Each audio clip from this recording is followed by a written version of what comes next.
Hey guys, how we doing? So Dan from Trading with Dan here. This is our gold, silver and the miners update for the TD Sequential. Haven't done this one for a while, so we are going to catch up on it all now. Over to the charts. Right, so start off with gold. As you can see, we had this horizontal drawn on gold, pretty much an ascending triangle. Faked out a bit there, but got slammed back down. But yeah, eventually broke out, back tested, and yeah, we're having the move up that basically we're looking for to around the mid 1830s is the target, I think. So yeah, that's kind of what we're aiming for now. We have got though a potential 4-hour 9 coming up. This candle will close in 2 hours, and then we'll have 4 hours of the 9 candle, which, as you guys know, I like to look for acceleration on the 9. So I'm sort of expecting this 9 to accelerate us up to around this mid 1830s level, where then we will potentially look for a bit of a call off. To what level I don't necessarily know, but yeah, I mean, just a bit of a reset, a cool down for the price action. That's what I'm looking at in the 4 hour. Over to the daily. I mean, you can see the daily is looking pretty strong. Yeah, we had that weakness around the daily 9, so that kind of shows us why we had that move down here after we broke up, but then did get smacked back down. That was the daily 9. The daily 9 kicking in here, as you can see. That's what slammed us down. So yeah, but moved onwards and upwards from there. 12 hour, is there anything on the 12 hour? Not much on the 12 hour. We almost got to 12 hour 9 there, but got rejected. But yeah, so yeah, pretty nice move in gold, confirming obviously even more bullish, more of a bullish trend. We were in this sort of zone here for a while. So this sort of box, this is the box that I basically show you guys in Bitcoin also. It kind of shows you we're just sort of in a rectangle, much the same way that we're in Bitcoin. And yeah, until we break out one of these levels, it's hard to really read much into the actual price action that's going on within the chart. I mean, you could see there was a pennant there. We broke out to the top side, moved nicely upwards, but then we moved down, and then subsequently even lower than lower than part of the pennant. So it's difficult to read price action when you're in these boxes. This is what we're in Bitcoin also. I'll just show you real quick. It's just the same box look, the same sort of formation. If you kind of look at it here, compare it to gold here, and then yeah, we can break out the top or the bottom, but it's hard to read from the actual price action within the range whether we are then going to break out to the top or bottom. But I would expect, with gold and stock market strong, I would expect it to be a breakout the top, but a long way from that at the moment. That's around 10k. But anyway, back to the matter at hand, which is obviously the gold and silver. So over to silver also. You can see we had the pennant on silver that we broke out nicely, came back tested the top of the pennant in true back test fashion. That we always look for. We'll pop this onto a daily. Yeah, broke out, back test, and then that was the buy level. You see this all the time, and I'll keep pointing these things out all the time. These things that you need to look out for is breakouts and back tests, because I keep on saying lots of larger traders, they will buy the back test. They won't buy the breakouts because they don't want to get faked out into a trade. And also they know back tests occur anyway, so they know they occur anyway. I mean, you can look at it this way. A lot of the move from this is not necessarily the facts, but it could be. In my mind, it makes sense. A lot of the initial move out of the formation is actual short covering. It's actual people that were short, expecting to move down, and they're basically covering their short, so that just pumped the price up. Then the people that were long, they then take their profits when they see the price starting to come back down. They then take their profits, and then the actual traders that are then going to basically play like we've had the breakout and the back test, and they're then going to put their large positions on. They will then do that at the actual back test. So then this becomes the more sustained move with the actual big traders buying in. So you sort of got the short squeeze as we break out of the formation.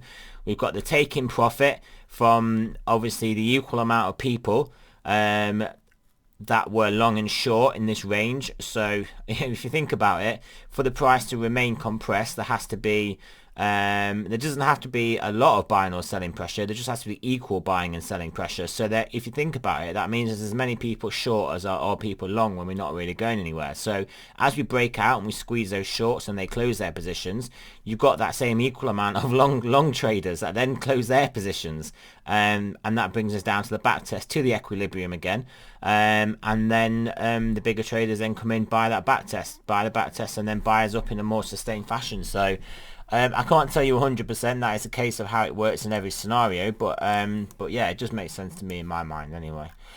Gold silver ratio, we can see breaking down, which is what we want to see. We want to see this breakdown. I'll tell you why I'm saying that. We do actually want to see this breakdown because I own loads of silver. No, not really. We need to see this breakdown because the actual gold silver ratio breaking down, even if you don't hold silver and you hold gold and you think, oh well, I'd rather the ratio went up and gold went up more than silver did. What you actually need, if you want your gold to go up more, is this gold silver ratio to come down and silver to confirm the precious metals bull market. So while silver's not performing, it means people don't really believe the bull market in precious metals. So once silver does start to perform, then gold can start to get a move on even higher. So as you will notice, the ratio is coming down, but gold is still going higher. So that's what you want, isn't it? You want your gold to go up, and it's going up. Obviously silver is just going to move faster up and down, but you need it moving up faster to confirm that we're in a precious metal bull market, and then more people will then pile into gold also. So yeah, just something to consider there. But yeah, I mean, this is still basically stuck in this little bit of a range, so we're waiting for a breakout at the top or the bottom. If precious metals are going to move up, yeah, we'd expect the breakdown to come out at the bottom. If precious metals are going to move down, then yeah, expect the breakout to be to the upside. But that will be accompanied with gold likely obviously going down in price, but not going down as fast as silver's going down. Right, so the GDX. Right, so we had this level that we were looking at for a bounce on the GDX, and this was roughly what our target was. So yeah, we did get the bounce at that level. I'll find the 9 that it was based off. We did get a daily 9 also here, you can see, but we never traded below this, never traded below, never closed below, never traded below, so there was no sell trade there, and it was just continuation, especially continuation to the upside once we actually break above the top of the 9, which clearly was continuation to the upside. Over to the 12 hour. Not really much to read other than the 12 hour 9, the same place as a daily 9, and yeah, you can see didn't trade below it. It's pretty much the same looking candle. And then yeah, the 4 hour, we do like to trade the 4 hour 9 in roughly the same place as well. This shows you how strong obviously this asset is, that it didn't get held up by the daily, the 12 or the 4 hour 9. It just continued to steam upwards, so nice 4 hour 9 there as well. But yes, the GDX is obviously looking good here. So yeah, looking good for a move up. We basically take out this high, which we pretty much are doing now, and it's only really upside now. So let's look at the juniors, GDXJ. Go to the daily first. So yeah, daily candle again, but couldn't offer any resistance. Just moved up, just too strong for that. Again here, moving up, just too strong. And the 4 hour, I mean, it was all lined up, and they didn't manage to hold the price. That just shows you that we are basically on a good move up. I mean, you can see this horizontal, if you extend it, that's what we've broken above. So it was going to take more than that to basically get in the way of that move that we were then in the process of having. Let's just make these a bit thinner. Not that they played out anyway, so we could potentially delete them, but we'll have them anyway. The spot ETF, not performing quite as well, but then this is not as liquid as the other ones, so there is a liquidity premium for basically traders. So obviously banks and hedge funds and high frequency traders that are wanting to trade these ETFs, they're going to be trading the GDX and like the SLV and things like that, because they're just more liquid, so they're going to go up more. Doesn't necessarily mean this isn't a better ETF, but it's obviously it's not as a liquid ETF. But yeah, so there you go. You can see that we broke that high, so we'd expect to move up. That's the 4 hour. 12 hour 9 there, didn't really do a lot again. And daily, on the daily, we had a daily line which didn't do much either. So I mean, definite strength being shown in this market. The spot juniors, they obviously performing better. As you can see, this is what you want as well. In much the same way you want silver to outperform gold, you want well, you want the miners to outperform both of them, and then you also want the junior miners to outperform the major miners. So but yeah, this is on the move. So this is good. Yeah, basically we broke above this horizontal, and then it was no real looking back, onwards and upwards. So go AU, yeah, pretty similar story there, breaking up, nothing really TD wise here. The 4 hour 9 held us up a little bit, 4 hour 9 there as well, but this time wasn't enough. We broke above that level. SIL, silver miners ETF, yeah, so this is not doing as well. It's still breaking its highs, but it just needs to get a move on. Needs to get moving up there, get a move on, basically is what it needs to do. But yeah, not much to read in it too much at the moment. We don't need to look at the US 10-year. Spot Inc. Yeah, Spot Inc. looking good.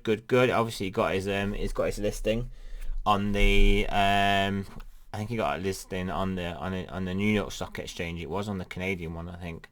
So yeah, it got a boosting from that listing, but it's at a 4 hour 9, so we'll see whether that's gonna. It's also a double 9, so yeah, potentially we'll get a little bit of a retrace, maybe down to this horizontal. We'll draw this on. This is potentially what we're expecting here. We'll draw it on, potentially a move down to about here, and then see how we interact with that level. I'd probably expect us to get picked up here and then continue upwards. Wheaton Precious Metals, over to the daily. So yeah, we sort of lost our trend line a bit, but not massively. We got back above this horizontal anyway, and now we are obviously gunning for this. Take this out. It's just onwards and upwards. We'll extend this because it. Oop, didn't mean to do that. We'll extend this because this is gonna basically signal it's gonna basically be a support zone for us going forward. So yeah, if we get rejected here initially, expect to get caught here, but then I'd expect the pump up and through.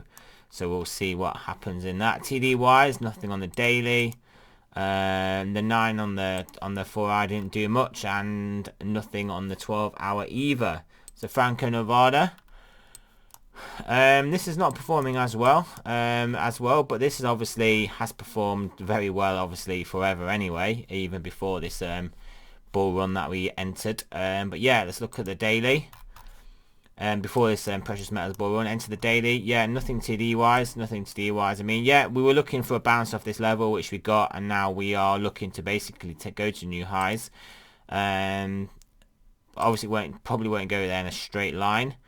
But yeah, so nice move up here. Yeah, looking relatively strong in this, as much as a lot of them are. Royal Gold not doing so well. Yeah, Royal Gold not doing so well. It's got its work out for it. It's obviously got caught by the 200 daily, back above the 21.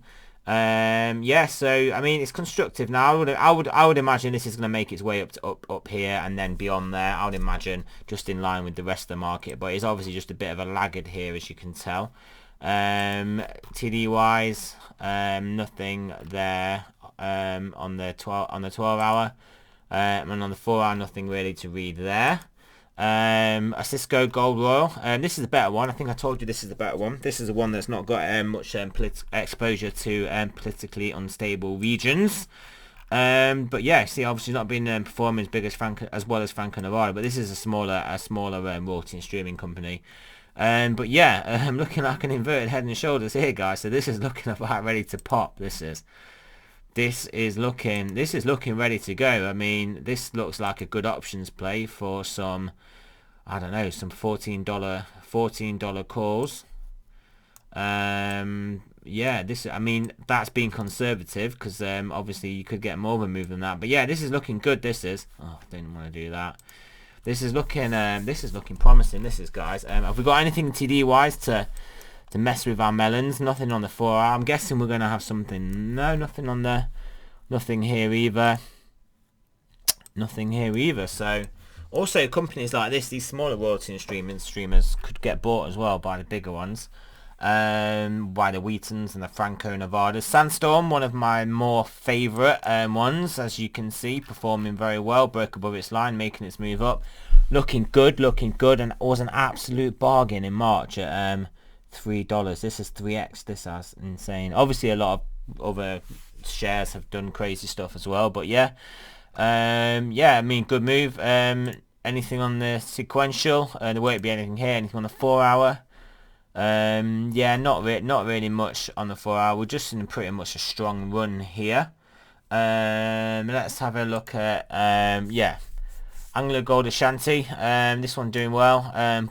Yeah, making a move up, broke our level and now making a move up. So that's kind of what you want to see. There must be some. Oh, we nearly got to a 9, but we didn't quite get to it. But yeah, just this is just looking strong. This is just a blue sky breakout. Just up and up and up and up. These are the days of your lives if you're invested in these companies. Let's have a look at one of my favorite silver stocks, Mag Silver. Yeah, look at it, looking good. We had this horizontal that we are basically broke above, back tested, and now looking to make some progress. We've obviously got this horizontal level here, which we will draw on to. This is a support level, but I don't expect us really to be looking back. I expect onwards and upwards now from this. So we'll just draw that arbitrary upwards arrow on what we're looking at. TD wise, nothing on the 4 hour.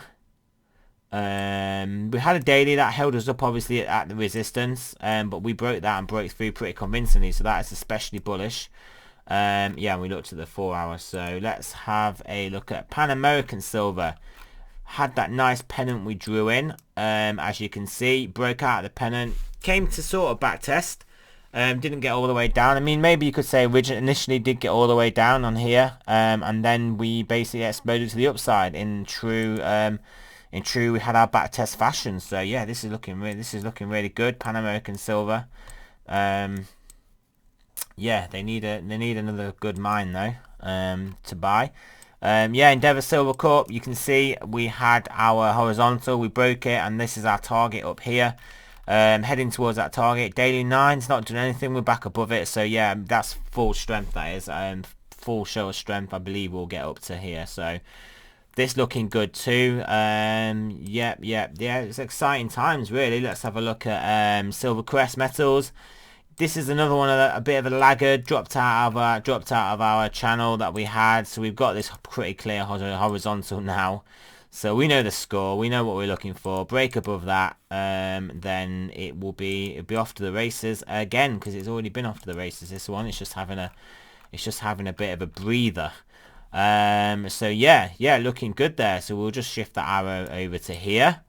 We will move this trend line because we know we get the back test of the trend line. Maybe we're going to come up and back and get rejected from that trend line, and we don't really need this trend line now. But yeah, so potential move up to potential move to test this trend line wherever it comes in at. But either way, just a big move up. We're expecting in that one. And Fortuna Silver, yeah, just breaking out here. This is probably. Not probably, but this will be likely have more upside now as well also. Yeah, it's looking good. Nothing really TD wise there, nothing really TD wise there, but we've had a long consolidation here and we're now breaking out of this, so I would just expect more upside regardless of, well, not regardless of what the TD says, but hey. Yeah, so right, we had this one, we were pushing, we were penning it out. Broke above it, had a pretty savage back test there, but then now working our way back up. That's on a 4 hour, we'll have a look at it on a daily, but yeah, sort of breaking out slightly. We've got this horizontal level we need to take out. We'll just extend that. Yeah, so a lot of these looking bullish. Anyway, we'll look at the last one. Let's Go Resource Corp. Yeah, another one similar. Similar is on the verge of breaking out. On the verge, needs to make some moves above, but I don't see any reason why it's not going to, and why it's not going to be $4 before the end of the year. Not financial advice. So yeah, very interesting times. Very interesting times for these metals. Yeah, gold and silver doing well. I think a big level for silver is its recent high at 1950. So I think we can, once we take that out, it will just be in price discovery mode. With blue sky breakout, I mean, and that's real important. Yeah, we'll just be upwards and upwards. And then gold, similarly, gold. I mean, I tell you what, guys. I mean, I think gold obviously going to find some resistance around the 1830, but once we get through that, I don't really see. It's just, well, I just don't really see anything holding it back, really. I think it's just the only thing that could hold it back is a liquidity event like what slammed them in March. But we appear to have a lot of liquidity. Liquidity doesn't appear to be the problem anymore, or ever will be a problem anymore. It's just like, obviously the value of that underlying fiat currency liquidity, the value might be an issue, but all that's going to do, if that value goes down, is pump up these precious metal prices even more. So very interesting times in everything. We basically are in a cash is trash era. We need to exit scam our fiat, and get into anything, even stocks in general. Stocks are an exit out of fiat. You're just buying a share in a company, so that is better than actually owning cash, owning a share in a company. So that's why stocks are going up, because basically cash is trash. So we're just waiting for Bitcoin to make its big move too. So anyway, that's it, guys. Thanks for listening. Sorry that it's been a while since we've done this update, but yeah, a lot of the trades, a lot of what we had marked on there has worked out alright, so that's good. And yeah, thanks for listening. Not a financial advice, I'm not a financial advisor, and I'll speak to you guys on the next one.